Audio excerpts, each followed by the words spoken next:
জয় জুবিন দা। আমাক জুবিন দাৰ ন্যায় দিব পাৰিব কি নাই এই চৰকাৰে আমি কুৱেশ্যন কৰি আছোঁ। আজি 4টা মাহ হৈ গ'ল, কিয় জুবিন দাক ন্যায় দিব পৰা নাই?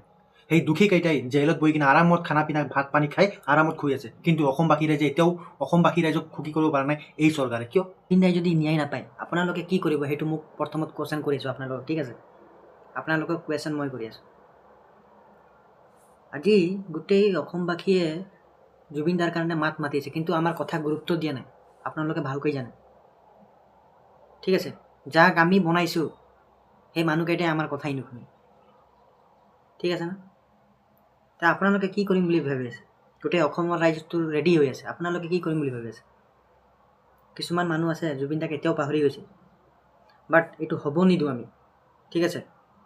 এই আমি যে মোবাইলত যে জাষ্টিছ ফৰ জুবিন গাৰ্গ লিখোঁ যে, আমাৰ ফাইদা কি হৈ আছে? আপোনালোকে কওকচোন ফাইদা কি হৈ আছে? আজি চাম জুবিন দাক কিমানজন পাহৰি গৈছে, কিমানজনে পাহৰা নাই। জাষ্টিছ ফৰ জুবিন গাৰ্গ কমেণ্টত লিখি কিনে মই আজি চাবিত কৰিম আমাৰ অসমৰ মানুহ কিমানজনে পাহৰি গ'লে জুবিন দাক আৰু কিমানজনে পাহৰা নাই। জুবিন দাই কৈ গৈছিলে আমি দেশ খলাব পাৰোঁ আৰু জ্বলাব পাৰোঁ, আমি চৰকাৰ বনাব পাৰোঁ, গিৰাব পাৰোঁ, সেইটো কথা মনত ৰাখিব, ঠিক আছে? এই চৰকাৰক আৰু কিমান ৰিকুৱেষ্ট কৰিম?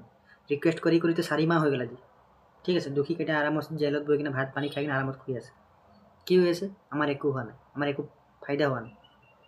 জুবিন দাই যদি ন্যায় নাপায় অসমত কোনো আপুনিও নাপায়, ময়ো নাপাওঁ, কোনেও নাপায়, চিধা কথা কৈ দিছোঁ। ভাল লাগিছে যদি ভিডিঅ'টো শ্বেয়াৰ কৰক, চৰকাৰৰ ওপৰত যাওক ভিডিঅ', একো প্ৰব্লেম নাই, আমাক ন্যায় লাগেতো ন্যায় লাগে। জয় জুবিন দা।